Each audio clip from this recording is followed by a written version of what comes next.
If you like this video, please give it a thumbs up, comment, and subscribe to my YouTube channel, as well as follow me and subscribe to me on all my other social media platforms.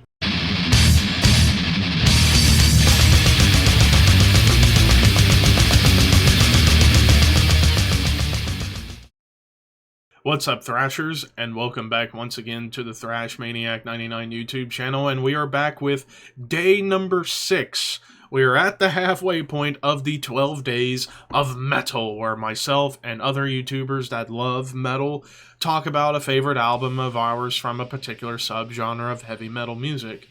And we have now reached day 6, and yesterday we talked black metal, so it's only fitting we get to arguably the most extreme style of metal, and that is death metal. A close second favorite of mine behind thrash. After all, death metal, basically mixing thrash, hardcore, and first wave black metal, mix it together into something that's just brutal, heavy, fast, and or slow, and even melodic. Some bands can get very melodic. Then again, you got melodic death metal to go for all that. So, as far as my pick for a death metal album that I wanted to talk about, I figured why not start with probably the most important album in all of death metal, and that is Death Leprosy. I'm a big fan of Scream Bloody Gore, the first album, even though that's still a little bit more thrashy, but it's still a death metal album. But here, I think, is where Death perfected the death metal sound, where it's not as thrash forward. It's still thrashy in spots, but they were able to really crystallize the sound of death metal. Basically, every death metal album you will hear, whether it's in traditional death metal, melodic death metal, brutal death metal, technical death metal, progressive death metal, death doom, death grind, you will hear something from this album on everything that follows. I mean, you get moments on here that have brutality and melody and blackened tremolos and cool doom grooves. After all, top to bottom, this album's an absolute masterpiece with the title track, Born Dead, Forgotten Past, Left to Die, Pull the Plug, Open Casket, Primitive Waste, Choke on It, just top to bottom. It's perfection for death metal, and also one of the early extreme albums being recorded down at the legendary Moore Sound Studios in Tampa. This really kickstarted the whole Tampa scene in a big way, because immediately after this you had Morbid Angel, Obituary, Atheist, among many other bands within a year or two going to Moore Sound to create their own brand of death metal.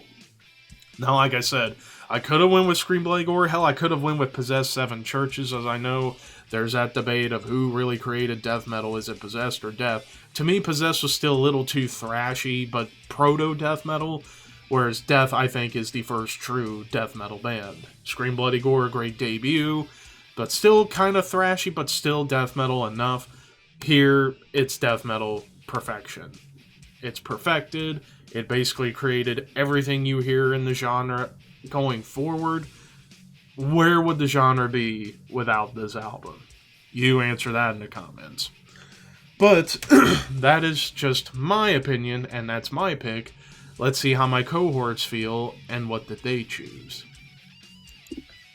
What's going on, guys? BossOp6 here, back to another video, and today, boy, we're on a roll, aren't we? We are on the seventh, yeah, we're on the 7th day of metal. We did traditional, doom, speed, thrash, and black metal. So we're on the 6th one. I apologize. Wow. We talked about one extreme, we're going to talk about another. Now, this genre I did not really familiarize with, because I'm like, okay, this thing just feels contrived and it feels silly. But as soon as I listened to a lot of bands, I listened to quite a few albums, I've grown to realize I actually quite enjoy this. And of course, it's death metal.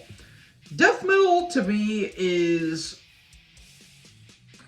one of those subgenres that you listen to it once and you probably won't like it, but if you keep on listening to it, it'll keep, like, growing on you. And that's what this subgenre really did for me. Now, what my favorite death metal album? I really went back and forth on this one because there's so many greats. You have Too Many Mutilate by Cannibal Corpse. You have Cause of Death by Obituary. You have Carcass Heartwork. Well, that's more melodic death, but it's still death metal. And you have so many greats. Harmony Corruption by Napalm Death, their lone death metal album, which is weird because they're a grindcore band. There are so many other albums that can list off and say that is the best death metal album and that's my favorite. But if you're talking death metal, you gotta talk about the almighty Death. Death to me is one of the few bands that do not have a bad album in their entire discography. Scream Bloody Gore, amazing album. Leprosy, beautiful. Spiritual Healing, not my favorite, my least favorite, but it's still savage. Individual Thought Patterns, incredible. Symbolic, a little lesser on my list, but it's still great. And The Sign of Perseverance, the most underrated album in the band's entire discography. There's one album that I consider the best, and it's personally my favorite. And if you guys haven't done Process of Elimination, of course, I'm talking about Human from 1991. I think this is not only the best death album, I consider this the best death metal album because this has their perfect fusion of technicality and progressiveness. Because on Spiritual Healing, you can kind of hear a little bit of the, not technicality, but more of the progressive side of it. Sorry, folks. Here, not only, this is a stellar lineup, you have Chuck Schuldiner, Steve DiGiorgio, and two members of Cynic, Mr. Paul Masvidal and Sean Reinhart, just created magic on this album. Absolute magic. This album, when it gets progressive, it's more jazz fused because of Cynic members. And when it gets progressive, it gets really proggy. But when it gets technical, this thing is technical as hell. You have Cosmic Sea, which I know a lot of people don't like. I personally like it. Lack of Comprehension, which got the band's first music video. And just so many great songs. Suicide Machine, Vacant Planets, Together as One. Just so many phenomenal songs. Like, this is where Chuck really hit his stride. The one song that I think is the best, and I consider this the best death metal song ever, Flattening of Emotions. That opening, just that opening tribal drum beat by Sean Reinhart, may he rest in peace, is absolutely phenomenal. And it is stuck into my head and staying there rent-free. And just the technicality and a little bit of progressive moments really shine. And also, production, phenomenal. Scott Burns nailed this production too, by the way. I'd say it's probably Death's best produced album in some ways. Now, how did I find this album? The YouTube metal community. A lot of people, I've seen a lot of rankings saying this is one of the best death metal albums of all time. It's one of the best, all the stuff, yada yada. And I'm thinking to myself, okay, let me see how this is. And when I did my retrospective, folks, I was blown away at how much I love this album. This is not only one of the best death metal albums, I now consider this the best death metal album. One of my favorite albums of all time, in my personal opinion. How's this album, what does this album mean to me? This connects to me kind of in a personal one, because if you look at the lyrics and you look at how Chuck is just spilling all of his emotions out on this, you can really see how twisted and how thought-provoking these songs are, like Flattening of Emotions. Just, where is the person? Where is the person? Where is that person? Like, that is absolutely phenomenal. Like, he doesn't repeat that. But, you know, it's basically just so much great stuff. Lack of comprehension. Like, you cannot comprehend things that you see or you hear or you think. So many great stuff. Suicide Machine. Just, it's really, it kind of grabs at the heartstrings a little bit. Just listen to the songs and if you go through that stuff, you're going to really love this album for how genius this is. Like, again, Chuck Schuldner's an absolute genius. This album, to me, really connects me kind of on a personal route. And that's why I consider it the best death metal album of all time. Human Death. Or Death Human, to make sure you don't get it confused. So anyways, what is your favorite death metal album? I'm very curious to see what you guys will say. Thank you guys for watching the video. Make sure you guys like, comment, subscribe. Join the herd. Talk in the next video. Peace out. What's up, guys? This is just Josh here for day 6 of the 12 days of metal. Today's death metal, and my pick for my favorite death metal album is The Bleeding by Cannibal Corpse. Cannibal Corpse is probably my favorite death metal band. If it's not Cannibal Corpse, it's Suffocation. I'd probably say Suffocation is my favorite death metal band, but my favorite death metal album is definitely The Bleeding. Yes, I know it's not the most obscure pick. This is a very well-known album. This is definitely very entry-level death metal, but this album is just undeniable. The production from Scott Burns is just unreal, man. This album, along with Pierce from Within by Suffocation, is like the quintessential death metal production, the perfect death metal production. Scott Burns was just a legend. His productions were so great. Is the right amount of filth and mud for death metal, but still clean enough to where you can distinguish all the instruments.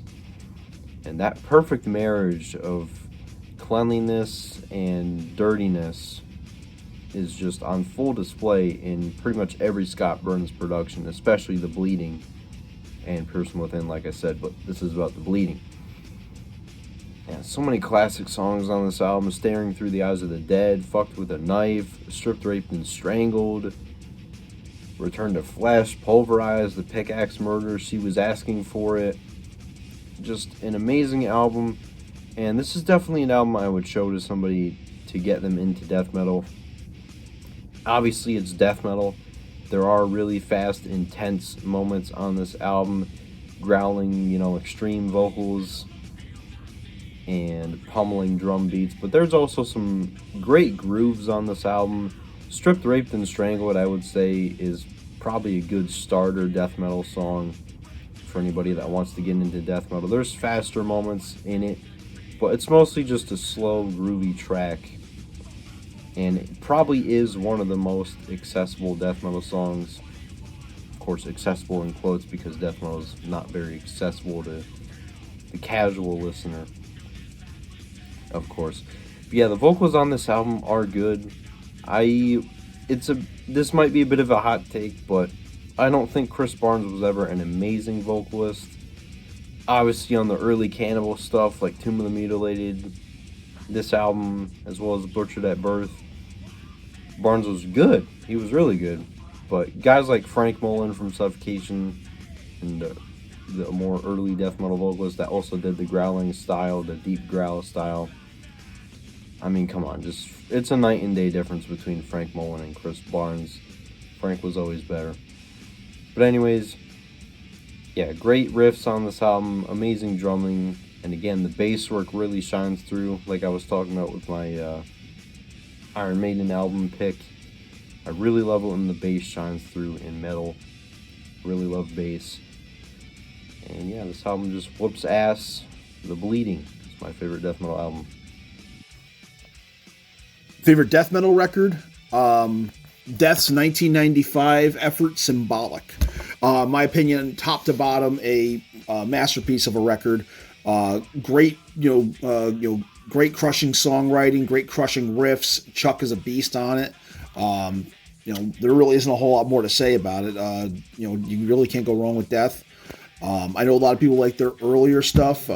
This was a little more traditional death metal, but I like how Chuck matured with the band as it went on, and he helped develop his lineup and develop his songwriting skills and develop himself as a musician.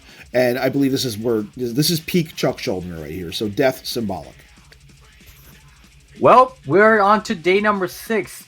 And like I said, I've been enjoying going boom, boom, boom, boom, like this in so many videos that, been having a lot of fun in helping Levi create this series. So, for day number 6, we're gonna be tackling death metal. So, like I mentioned before, with black metal, death metal is one of the biggest subgenres in all of metal. Like I said, from the American side of death metal to the European side of death metal to the Latin American death metal, along with black metal, are some of the biggest subgenres in the world. To be honest, that once you go deep into the subgenres, you find more and more and more obscure bands that you've never thought fucking existed, to be honest. Like, there's some bands out there to this day, even me, who have been listening to death metal ever since I was like maybe 17 years old. I still find more and more death metal bands every day with some of the obscurest, gruesome, kind of awesome names. The artworks, that's the thing about death metal. Their artworks are some of the most creative and embodiment, deaths. Zombies, gory stuff. There's a lot of things you can actually say about death metal. And for this day, with death metal, the album that I actually thought about, the first album I actually thought about was, of course, from the Almighty Death. And of course, there's a lot of death albums you can choose from. I could have gone with, Leprosy. I could have gone with The Sign of Perseverance. I could have gone with any death metal album of all time.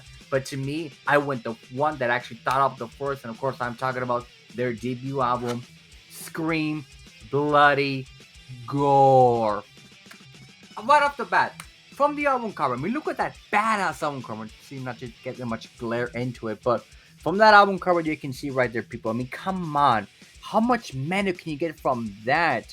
I mean, one of the most iconic death album covers of all time, one of the most iconic death metal albums of all time, and one of the most iconic album covers in modern history, to be honest. But this album was the initiation of death metal. Yeah, there's a debate out there that he was either Scream by the Gore or possesses Seven Churches, who started the death metal, which for a long time I was one of those few people that actually believed that Seven Churches started death metal, and to some extent it is kind of true. But what Possess didn't possess that Death didn't have was that Possess was more of a thrash metal band in some perspective, but with Death, Scream Bloody Gore, I felt that they took what Possess didn't have and took that and created something more unique out there. From, of course, Chuck being the mastermind behind all this. So this is gonna be a really, really amazing album. I mean, when you start off the album with a song like Infernal Death, right off the gate it's gonna be a hell of a song. You go more deep into the album, you have a song like Zombie Ritual, Mutilation, Baptized in Blood, which, my God, is one of the best death songs out there. Torn to Pieces, the title track, Beyond the Unholy Grave, Land of No Return. But to me, the outstanding song of this entire album is my favorite death song of all time. And of course, it is Evil Fucking Dead. And I had the opportunity to actually see Left to Die, the tribute band to Death, live a couple of months ago. And I actually got to meet Terry Butler and Rick Ross and the rest of the Left to Die crew. And they played the majority of the Scream Bloody Gore songs and some of Leprosy. And to actually see some of those songs from Scream Bloody Gore live kind of gave me a new perspective and more of appreciation of what Chuck was doing at the time. And like I said, who would have thought that a subgenre like death metal will become this global phenomenon? And it all started with, frankly, with Scream Bloody Gore, and of course with Death and Chuck, which it's unfortunate that Chuck passed away so young. I wish he could have still been alive. He has more kick-ass albums, more death albums. But to me, when it comes to death and death metal as a whole, Scream Bloody Gore is the bare standard for what it is. Of course, a lot of people say that Leprosy is their best album, which to an extent, I can appreciate and understand why people might think that. But to me, my personal opinion, Scream Bloody Gore is the album that to me stands what death is and what that death metal became and what death metal will become in the later future. And all started with this monster of an album. So if you have not had the chance to listen to this album, what the hell are you doing? Go and give it a fucking listen. You will not regret it. Thank you guys so much for watching this episode of the 12 Days of Metal.